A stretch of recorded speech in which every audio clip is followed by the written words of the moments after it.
Irmãos, eu recebi um desafio, me pediram para fazer isso antes, mas eu não poderia preparar esse sermão e dar para os outros.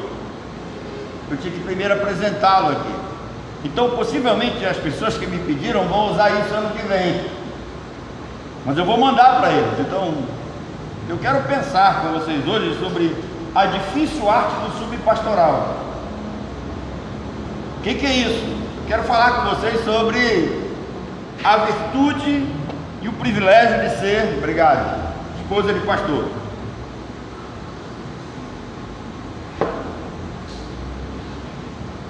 Então, por que eu usei o termo aqui subpastoral?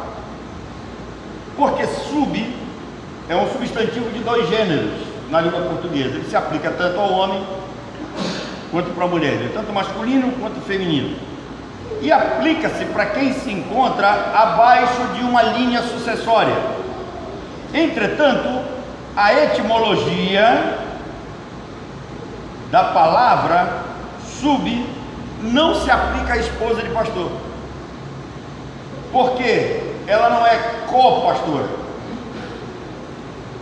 ela está na linha sucessória, mas ela não tem funções subpastoral delegadas pela igreja, muito menos pelo pastor da igreja.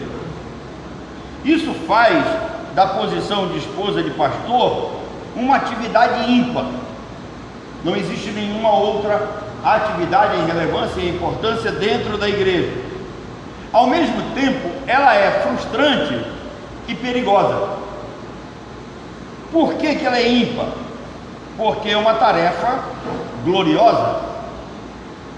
Geralmente as igrejas não dão o devido valor a esta posição. Geralmente a esposa do pastor, ela está naquela linha de frente, ela é a bucha de canhão. Às vezes, para atingir o líder, vão em primeiro lugar em cima dela. Então, é ímpar porque é uma tarefa gloriosa. É perigosa por ser uma tarefa das mais delicadas dentro da igreja.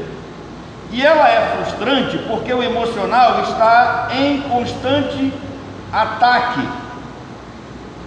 E por que o emocional está em constante ataque? Porque geralmente ela é a primeira visada. E quando os filhos também são visados, ela é a primeira que sofre. Talvez a maioria delas, e aqui eu creio que foi o seu caso, você jamais sonhou, muito menos planejou em ser esposa de pastor.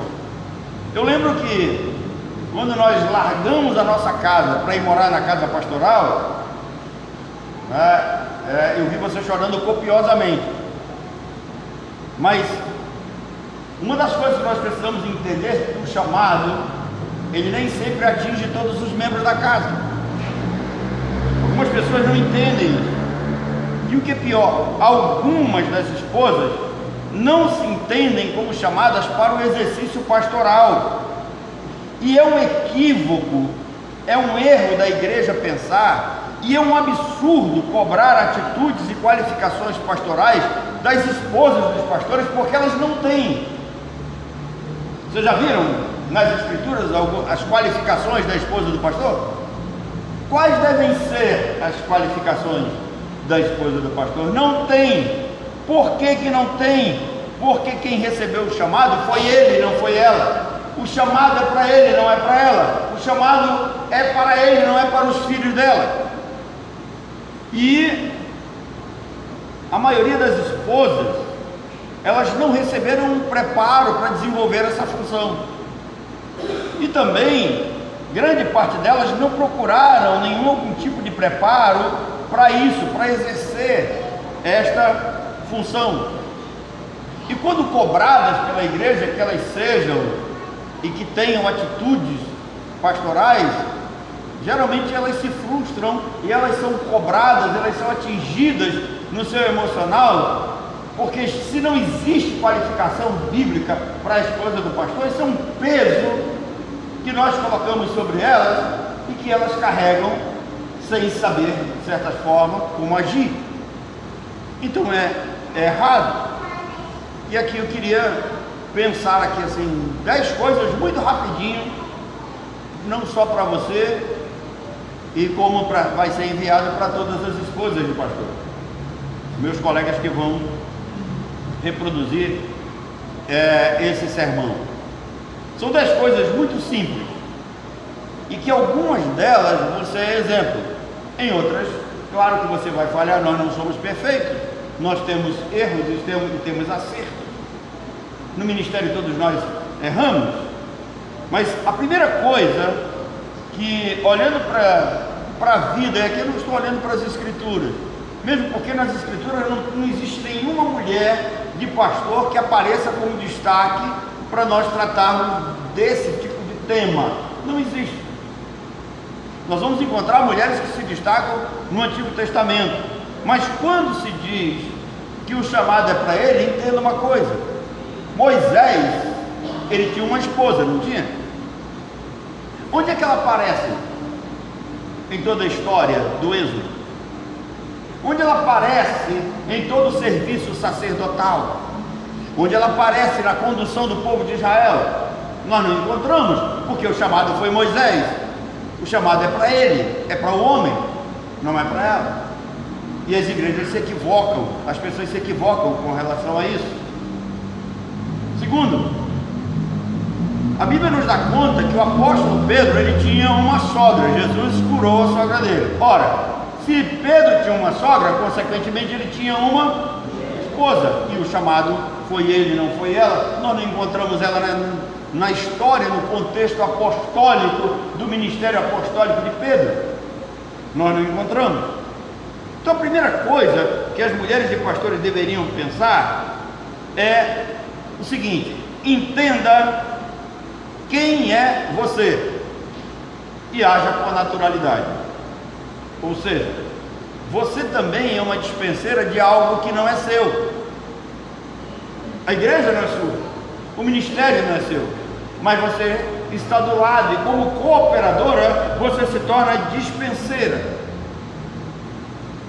desse ministério. Existe uma cobrança exagerada sobre você e sobre sua família, entenda isso.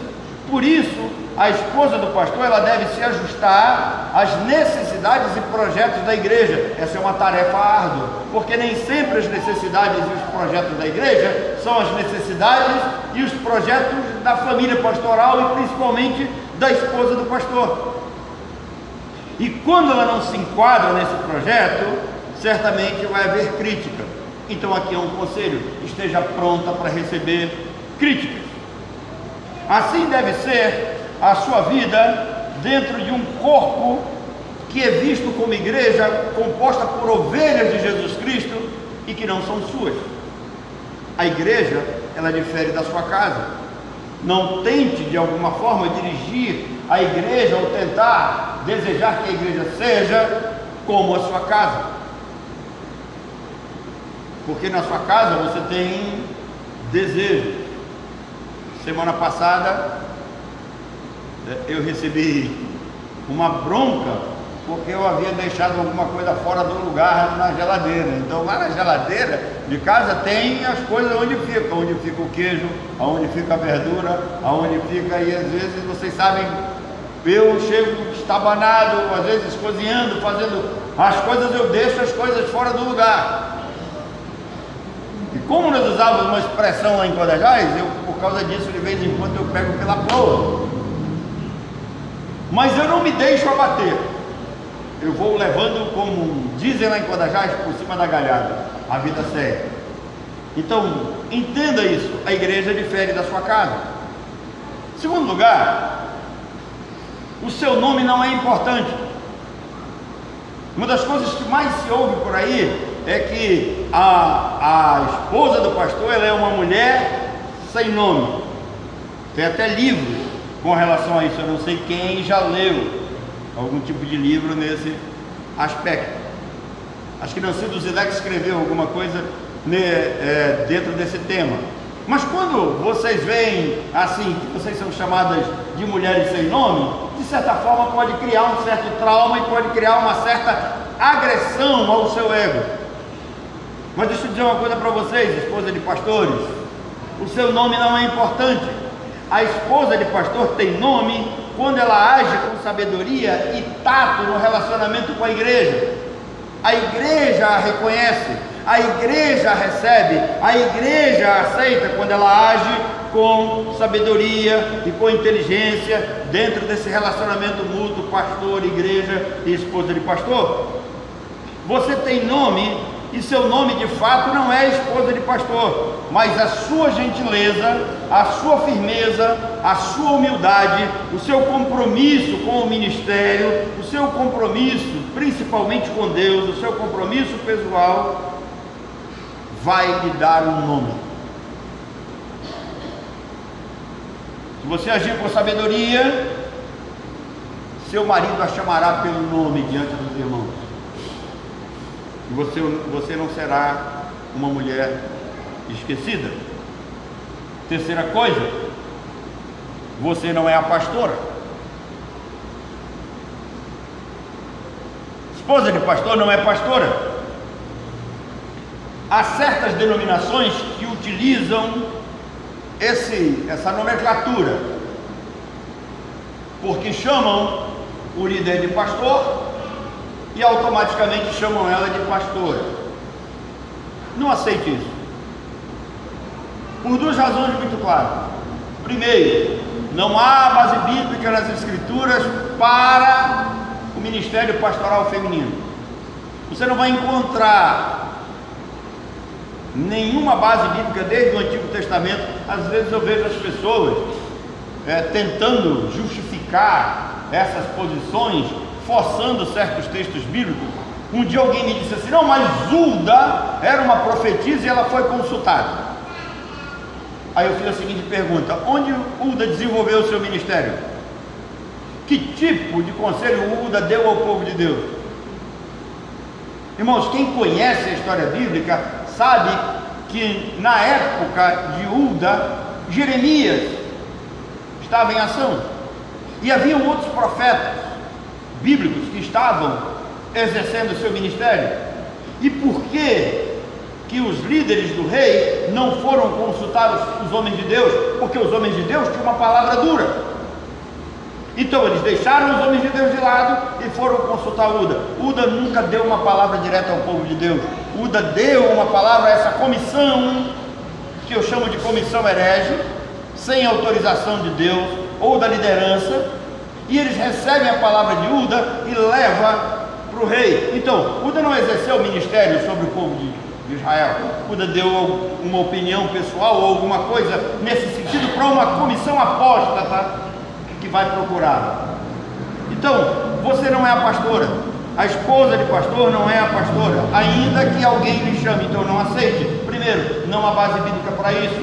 Segundo, quando as esposas de pastor aceitam essa nomenclatura e começam a desenvolver um tipo de ministério pastoral paralelo, isso cria um choque de liderança. Nós mesmos sabemos, por experiência própria, nas nossas andanças por aí, de que quando nós encontramos pastor e pastora na mesma igreja, geralmente se ouve de que o pastor não faz nada e que ela é que deveria ser a pastora por causa do maior envolvimento.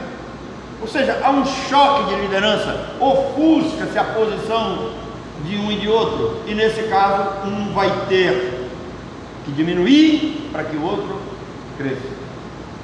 Vocês lembram de que tentaram colocar João Batista na mesma posição de Jesus Cristo? Qual é o objetivo? Criar um choque de liderança. E aí João diz: importa que eu desapareça para que ele cresça. O meu papel era só trazer as informações da vinda dele, mas à medida que esse ministério foi concluído, eu vou desaparecer. E tem uma coisa interessante: João Batista é preso, decapitado, e Jesus não foi sequer vê-lo. Então você não é pastora. Agora, o seu marido é o pastor, deixe que ele seja. Esposa de pastor não deve se meter em determinadas decisões que acontecem dentro da igreja. Ela deve deixar que o pastor, e a liderança e a diretoria resolvam os problemas.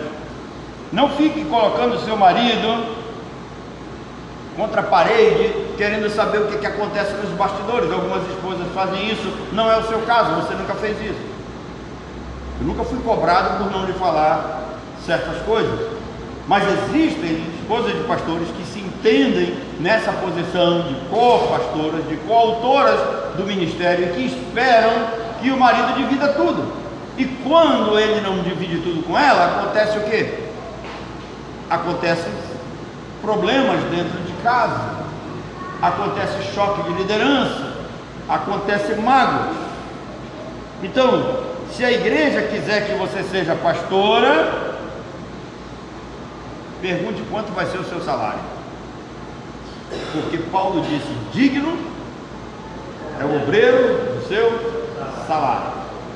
E mais, faça melhor do que o seu marido, se esmere na palavra e no ensino, porque digno de dobrada honra são aqueles que dirigem bem, principalmente aqueles que ensinam bem e que se afadigam na palavra e no ensino. Mas entenda isso, você não é pastor da igreja, você não é o sustento pastoral, emocional, você coopera, então não cobre dele também perfeição, você é um auxiliador. Quarto, esposa de pastor é um privilégio, não é um dom espiritual. Esposa de pastor é um privilégio, não é um dom espiritual. Você não encontra isso nos dons espirituais. Não existe uma capacitação do Espírito Santo na vida da esposa do pastor. Isso significa que ela vai ter que aprender a desenvolver uma relação extremamente pessoal com o Espírito Santo para que ele o guie nessa posição. Isso não é tão simples assim. Não é tão simples assim. Porque, por um lado, não há qualificações específicas dentro das Escrituras, por outro lado, nós vamos encontrar um ensinamento aqui, outro acolá, um exemplo aqui no Antigo Testamento, um exemplo aqui dado à igreja do Novo Testamento, um ensino aqui, outro acolá. Então, é necessário que haja total dependência de Deus e um envolvimento ainda maior com o Espírito Santo, para que isso lhe seja revelado e para que você coloque isso em prática. É um privilégio. E por ser um privilégio, faça isso com alegria, faça isso com amor, faça isso com dedicação. Explique para as pessoas que não existe um dom espiritual para ser esposa de pastor, mas demonstre isso como um dom. Faça isso. Eu lembro do que Paulo diz à igreja em Colossos: tudo quanto te vier à mão para fazer, faze-o como para o Senhor. Então esse ministério pastoral, ele tem de fato suas responsabilidades, e a esposa do pastor sabe que tipo de responsabilidade ele tem diante de Deus, e ela deve se colocar ao lado como auxiliadora. Quinta coisa, se possível, as esposas de pastor devem ter uma profissão. Por quê? Porque na maioria dos ministérios, o sustento pastoral dado pela igreja é insuficiente para se viver e se alimentar e se cuidar de uma família pastoral com qualidade. Agora, família pastoral não deve ser um peso para a igreja. Eu conheço pastores que, quando eles assumem a igreja, eles exigem que a sua mulher seja a professora de crianças, ela seja ministra de música e que receba para tal. Não, a família pastoral não deve ser um peso para a igreja. Pelo contrário, ela deve ser exemplo para os demais. Eu me sentiria extremamente envergonhado se eu não tivesse um envelopezinho daquele ali amarelo. E durante esses anos todos que eu aqui estou, se fizerem um levantamento geral dentro das finanças da igreja, vocês vão ver que eu sempre fui aquele que contribuiu em primeiro lugar. Eu me sentiria extremamente, sem moral pastoral para poder falar sobre dízimos e oferta se eu não fosse um contribuinte. E eu me sentiria ainda mais sem moral pastoral se eu colocasse um peso sobre os ombros dos irmãos para que eu tivesse mais do que eu tenho. Queridos, eu cheguei num determinado local e alguém me perguntou: qual a sua profissão? Eu falei: eu sou mágico. E aí alguém riu. Mágico? Como mágico? Eu falei: eu sou mágico. Eu vivo muito bem com um salário de pastor. Aí alguém deu uma gargalhada. Por que deram a gargalhada? Porque geralmente quando se pensa em salário pastoral, a negada vai logo para o salário dos pastores da Universal, né? E não são todos que ganham bem não, é uma minoria. E o pessoal e os meus colegas que são da Assembleia de Deus sabem o que eu falo. Os pastores que ganham bem são aqueles que dirigem áreas, mas existem obreiros que são muito pequenininhos dentro dos seus locais de atuação e que às vezes nem sustento têm.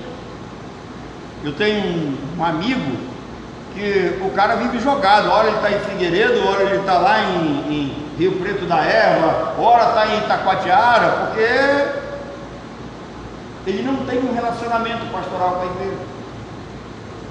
Ele é jogado, a liderança vive jogando ele para onde bem entende. No nosso caso, graças a Deus que nós temos uma relação aqui física, pastoral muito bem definida, mas se possível a esposa também deve auxiliar nessa área. Agora, isso constitui um peso maior ainda. Por quê? Porque além do trabalho secular, ela trabalha em casa e ainda tem que trabalhar na igreja. Às vezes, ela fica meio chateada comigo, porque eu levanto cedo e eu me mando para cá. Quando ela acorda, eu já estou aqui, trabalhando, limpando. Por quê? Porque eu sei do esforço do trabalho dela, das suas necessidades de descanso. Às vezes nós viajamos, né, de carro, pego para Boa Vista e eu levanto cedo. Eu durmo muito pouco, na realidade. Eu estou começando a dormir mais, acho que a idade está chegando e o corpo está começando a cobrar, né? Daí ela diz assim: não, quase que eu não durmo nas viagens. Um dia desse eu estava brincando, né? Eu dirigindo, com a mão esquerda aqui, filmando. E quando, agora que a gente vai no Siena, é tudo tranquilo, né? Porque levanta o vidro, liga o ar e ela vai tranquilo. Quando era na caravana, que dá muito vento, às vezes eu ficava olhando, ela bota um lenço na cabeça, parece aquelas mulheres de shake árabe, né? Sentada do meu lado. Eu dia desse eu mandei até um vídeo pro Júnior. Eu falei: Júnior, aí ó, tua mãe, né? Quem olha assim diz que ela não é brasileira. Essa aqui não é minha mulher não. E ela tá lá com aquele turbante na cabeça, olho fechado, dorme que só na viagem. E quando a gente chega e diz: eu estou cansado, aí fica me perguntando: mas está cansado de quê? De dormir? Essa é a nossa auxiliadora. Então, eu entendo o cansaço e a fadiga dela. Sexta coisa, exorte respeitando as duas posições de liderança na qual você está debaixo. O que é isso? Significa que a mulher deve de fato sim exortar o homem. Vocês lembram do que disse a mulher de Pilatos para ele? Não te metas com esse homem, ele é justo. Sabe o que ela disse? Não te metas com esse homem, ele é justo. Em outras palavras, você não é tão justo assim. Então é necessário que essa companheira, que tem na sua vida as virtudes de uma febre, ela exorte o seu marido, mas ela deve exortar, acima de tudo, observando essas duas posições. Primeiro, você é esposa de um homem da qual é o cabeça da casa, é o seu cabeça, ele é seu líder. Além de ele ser o seu esposo, o seu cabeça, ele é o pastor da igreja, ele é seu líder espiritual. E dentro dessa relação tem um negócio aqui muito interessante. Primeiro, o pastor deve ser o último a evangelizar e a pregar para a esposa, e vice-versa. Não pensem que é o pastor que deve evangelizar a esposa, não pensem. Tem um adágio muito popular que diz que santo de casa não faz milagre. O profeta não é bem recebido na sua própria casa. Então, esse é um papel que outro deve fazer. Mas em termos de relacionamento, pastor, esposa e dentro dos limites do ministério pastoral, o pastor, ele espera dicas e comentários sobre aquilo que ele prega. Na maioria das vezes, eu pergunto: o que você acha? É melhor esse ou esse tema? Seria bom abordar esse ou este aqui? Então, o pastor espera comentários, espera dicas, ele espera uma exortação de fato bíblica que venha da parte de Deus para auxiliar em determinadas situações. Faça isso com presteza. Tenha um modo especial de tratar com ele. Elogie o sermão se você gostar, critique quando você não gosta. Ele deve ter humildade para entender isso. E não critique ele ou não desobedeça a ele na frente dos demais. Isso tira o respeito e a moral do pastor perante a igreja e até perante a família. Sétima coisa, ou sétimo ponto: guarde coisas no seu coração e guarde o seu coração de certas coisas. O que significa guardar coisas no seu coração? Algumas coisas vão chegar no seu conhecimento, vão atingir o seu coração, mas guarde só para você. Você não precisa expor para os outros. Determinados problemas, determinados assuntos, guarde para você. E guarde o seu coração também de certas coisas. Significa que você vai se deparar com determinadas situações que elas não serão interpretadas corretamente. Guarde no seu coração, guarde para você. Você não precisa se ferir com relação a isso. Proteja o seu coração disso. Eu sei que é difícil, mas essa é uma arte que toda esposa de pastor deve ter. Proteja o seu coração de certas situações, de certos conceitos, de certas coisas, para que você não se fira, para que você não se torne depressiva, para que você não se torne amarga e agressiva. Salomão diz sobre tudo que se deve guardar: guarda, pois, o teu coração, porque dele procede as fontes da vida. Se você souber proteger bem o seu coração, você vai continuar vivendo com alegria e servindo ao Senhor com prazer. Mas se não houver sabedoria nessa parte, o que vai acontecer? O ministério vai se tornar algo pesado para a família. A função de esposa de pastor vai ser extremamente amarga e difícil no seu exercício. Oitavo ponto: trate bem as pessoas, principalmente as ovelhas do Senhor. Irmão, o crente, ele deve ser um sujeito educado, polido, principalmente com as igrejas do Senhor, com a igreja do Senhor. Ele não deve ser agressivo. Púlpito não é lugar para você chamar a atenção de ninguém. Às vezes o Nazareno fica brincando aqui que até bem pouco tempo atrás o professor da escola dominical ficava criticando o Lúcio, que ficava dando uns cochilinhos ali, e ele brigava com o Lúcio daqui. Irmãos, nós já temos uma vida difícil. Você vem para a igreja para receber uma palavra, um alimento do Senhor, e vem para cá pregar bronca? Então, o crente deve ser polido, ele deve ter respeito para com as pessoas, ele deve ter respeito para com o local aonde ele desenvolve a sua função como membro e como ovelha. Esse lugar, assim como a esposa do pastor não deve tratar a igreja como a casa dela, as ovelhas também não devem tratar a igreja como suas casas. Na sexta-feira, fiquei extremamente alegre porque chegou o exército da salvação para nos ajudar na limpeza. Depois que a Mari casou, acho que ela ficou proibida de vir aqui ajudar a gente a limpar, que ela não veio mais. Mas nós tivemos aqui, eu estou brincando, a Diná e a Sani vieram aqui nos ajudar. Então, elas cuidaram aqui do templo, eu fiquei cuidando ali fora, né, porque os pedreiros deixaram algumas coisas ali de propósito, só para eu limpar, e eu fui limpar lá fora. Tá? Os parabéns aos pedreiros. Está quase pronta a nossa sala lá. Tá? Somente o irmão Voltaire, né, Nazareno e Moisés que não limpa e deixa para eu limpar as coisas. Obrigado, Moisés. Mas elas estavam aqui e eu fiquei pensando, eu estava olhando ali, eu via de lá passando pano nos bancos. Quantos chicletes você toca debaixo do banco? Terrível, irmão. As pessoas usam chiclete e botam debaixo do banco.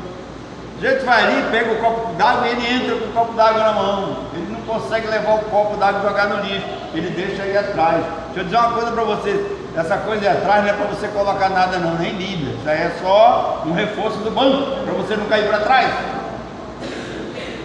Então, a esposa do pastor, ela deve ter um bom relacionamento com a igreja. Mas também, esse bom relacionamento depende da igreja. Então o crente, ele deve ser alguém polido, educado, ele não deve ser agressivo, ele não deve ser violento com quem quer que seja. Principalmente, eu não posso ser violento com você. Por que eu não posso ser violento com você? O que Paulo diz? Se eu tenho uma esposa que eu digo que amo, o que Paulo diz? Ninguém que ama a sua própria carne maltrata ela. Você não se maltrata, você não se autoflagela. É nesse sentido. Nono ponto: perdoe e confie em Deus. Na sua caminhada como esposa de pastor, certamente nós vamos ter problemas que vai ser afligida a sua alma. Aprenda a perdoar.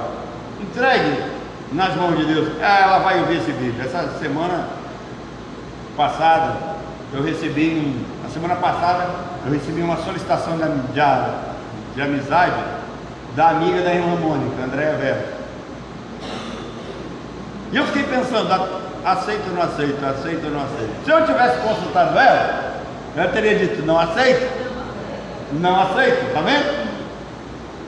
Mas eu aceitei. Por que eu aceitei? Para ela ouvir essas verdades. Eu sei que ela vai ouvir, tá? Então, o perdão é algo que eu preciso aprender a dar. Por quê, irmão? Vocês já leram a parábola do credor incompassivo? Aquela parábola me ensina uma coisa: aquilo que eu devo para Deus é maior do que aquilo que as pessoas me devem. Por isso que é dito lá: perdoai-vos uns aos outros. E ele diz o quê? Façam isso mutuamente. Paulo escrevendo aos Colossenses: caso alguém tenha motivo de queixa contra outro, assim como Deus perdoou, perdoai o quê? Vós também. Então, isso não significa que vai voltar a ser tudo como antes, que a gente vai viver abraçado. Então, não, o perdão não significa que você vai voltar às atividades. Mas perdoar é necessário. Por quê? Porque quando eu não perdoo e eu trago um inimigo dentro de mim, é um problema sério. Sabe por quê? Eu sento para comer, o inimigo está comigo na mesa. Eu pego o controle da televisão, ele está assistindo televisão comigo. Inimigo é algo tão sério que talvez você deve olhar para o lado para saber se ele está gostando da programação. E eu creio que ele não ia gostar, porque lá em casa agora está meio difícil de a gente assistir televisão junto. Ainda bem que tem várias televisões, né? Cada quarto tem uma televisão. Porque eu quero assistir uma coisa, aí eu já estou até preocupado, eu e o Júnior, que lá em casa agora ela só assiste aquele, como é que é, aqueles mortais. Então uns caras com 100, 200 quilos que tem que fazer aquela cirurgia bariátrica. Só em assistir aquilo eu já fico nervoso, né? Aí não adianta ir lá para o quarto do Daniel, porque se você for no quarto do Daniel, você vai assistir o quê? Largados e Pelados. Aí eu me pergunto, o que um grupo de pessoas jogadas numa selva lá, se virando para sobreviver, e eles dizem que estão sozinhos, que sozinhos nada, tem um monte de gente filmando lá e tal, o cara sempre tem um biscoitinho, um negócio, aquilo é só para enganar bobo. O que eu vou assistir aquilo? Aí eu vou para o quarto da Débora, é negócio de arte, fotografia, aí eu estou difícil, né? Meu negócio é ficção, estudo, história, ciência, né? E esporte. Então tá difícil. Mas o inimigo é um negócio tão sério que você deita para dormir e ele está do seu lado. Então, por isso que Paulo diz: olha, esquece o inimigo, perdoa, deixa ele para lá, tira ele da sua vida, caminha sozinho, pense nos amigos, faça como eu não penso nos meus aniversários. Eu passo grande parte do tempo me divertindo com os meus amigos. Por exemplo, essa semana, eu passei a semana todinha curtindo uma foto que a Mônica me mandou do Oscar. Que foto maravilhosa! Uma foto linda. Eu gostaria até de compartilhar com vocês essa foto. Talvez eu coloque essa foto no Facebook da igreja. Que foto linda, irmão! Eu me divirto nas programações de vocês. Eu até acho que nós deveríamos comentar mais nossas coisas no grupo da igreja. A gente coloca as coisas, ninguém comenta, ninguém diz nada, ninguém fala nada, né? Só aqui um ou outro, eu, a Sandy, né? o Nazareno, né? Eu sei que os irmãos assistem, mas ninguém diz nada. Deveriam falar, para quê? Para incentivar. Eu pertenço a um outro grupo de uma outra igreja, e quando um dá lá bom dia, de repente todo mundo sai: bom dia, bom dia, bom dia, bom dia, bom dia, e, incentivando, elogiando um ao outro. Isso é corpo. Então a gente tem que aprender a perdoar. E a gente tem que aprender, sobretudo, além de perdoar, confiar em Deus. Por que confiar em Deus? Porque, irmãos, não vai ser a minha vontade, não vai ser a minha atitude que vai moldar e que vai mudar as pessoas. Quem vai moldar e quem vai mudar é Deus através do Espírito Santo. Então, até a minha fidelidade depende de Deus. Não depende de mim mesmo. Eu sou apenas uma ovelha que estou nas mãos dele. E por último, depois de tudo isso, espere galardão. Ele virá. Por que espere galardão? Porque geralmente nós temos o hábito de esperar recompensa aqui. Um dia estava conversando com uma pessoa lá no Rio de Janeiro. Estava recebendo um convite muito interessante lá. E alguém me perguntou: quantos anos você ficou na igreja congregacional? Eu fiquei mais de 12 anos lá. Eu trabalhei 12 anos da minha vida. Eu saí de lá e não me deram um centavo sequer de indenização. Eu também não fui atrás. E os irmãos que sabem da história do congregacionalismo no Amazonas sabem que basicamente tudo o que foi construído em termos de prédio e em termos de ministério, em termos de igreja e de congregações, foram construídas no meu ministério, no ministério que Deus confiou nas minhas mãos.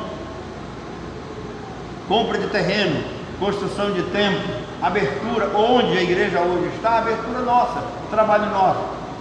E alguém me disse: por que você não foi atrás de uma indenização? Irmãos, quem deve fazer isso são os membros. Os membros é que devem olhar para a família pastoral e devem ter amor por eles e ver as suas necessidades. Eu dou graças a Deus, porque tem um irmão aqui que quando termina um culto, ele chega comigo e me dá uma oferta para gasolina. E já teve dia de eu sair daqui dependendo dessa oferta dele da gasolina. E eu sei que Deus vai suprir isso. Então, espere galardão. Não espere reconhecimento dos homens, mas espere o reconhecimento de Deus. Por quê? Porque Deus não esquece do nosso trabalho. Então, querida esposa de pastor, queridas esposas de pastor, que Deus as abençoe e lhes dê estabilidade emocional e lhes dê, sobretudo, o compromisso que teve uma mulher chamada Febe, de cuidar de pessoas, cuidar de liderança. Febe não foi esposa de Paulo, mas agiu muito mais do que uma esposa, agiu como uma mãe, uma mulher que cuidou, uma mulher que protegeu, uma mulher que alimentou, uma mulher que deu estabilidade emocional, uma mulher que deu sustento pastoral. E quando Paulo escreve acerca dessa mulher, o que ele diz? Recebam-na como alguém que vem da parte do Senhor, dê a ela tratamento ministerial. Mesmo que vocês, esposas de pastores, não sejam ministras, mas eu espero que vocês recebam honra de ministro. tratem a igreja como algo verdadeiramente de Deus, e Deus dará recompensa a todas vocês. Que Deus abençoe cada um de vocês. Vamos assistir o vídeo da Lúcia.